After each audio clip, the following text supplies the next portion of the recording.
If you like underworld, mafia, assassins, bounty hunters, then this anime is for you. This is the first scene of the episode. Lots of deaths, in a cold, cruel, cheap way, no need for discount. Everybody gets killed. And the next scene is something that you don't expect. He starts hitting this girl. Not physically, per se, but more in a flirting way. And this totally does make sense because this guy has a bounty on his head, so he cannot just go out and talk to people, since anyone could be his killer. So he's given her two options: go out with me, or go out of this world. And she kinda says yesn't. So things are good, for now. Except the dead bodies. The company that Shato works for did receive an offer to go after Song, and this is the information that they gave them about Song. He appeared about 8 years ago. He was an interpreter for the Santokai, a powerful organization in Asia. But this organization did disband 5 years ago. Try to guess what was the reason. The reason was an incident in which Song did assassinate their upper echelon. In a single night he killed 18 members of their top brass, including their leader. What all of this tells us about this guy? Well, it is very simple. He is very big on hygiene. He likes to clean and exterminate things very thoroughly. But no, seriously, I would not be surprised if he killed them all because he did not like the way they smelled. He told Shato that you are the only one I'm not repulsed by your scent.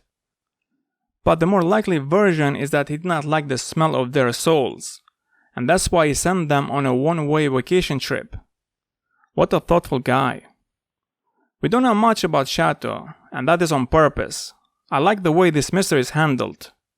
In the first scene of the episode, she is asked, "What's your name?" but we don't get to hear her response. And the episode ends with a flashback, where Shato is a child and also is asked, "What's your name?" but again, we don't get to hear her say her name. So it could be that Shato is not her real name, but just a nickname, since other bounty hunters use nicknames as well. In that flashback scene, we see that the driver of the car was killed, but not her.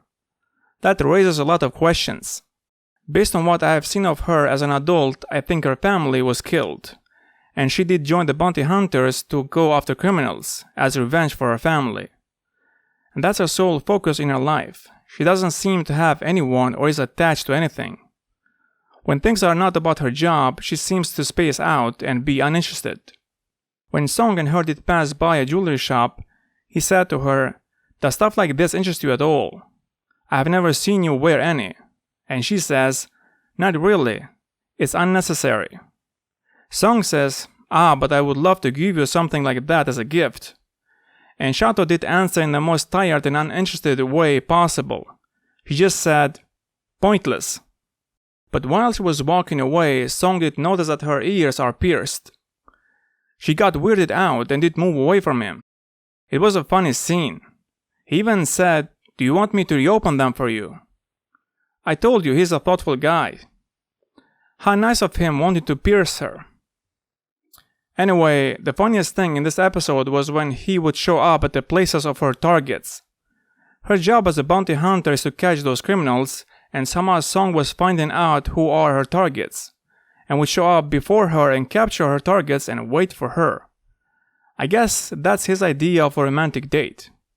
I don't know why he's trying to give her jewelry as gifts, where she is clearly into criminals, so just give her lots of criminals.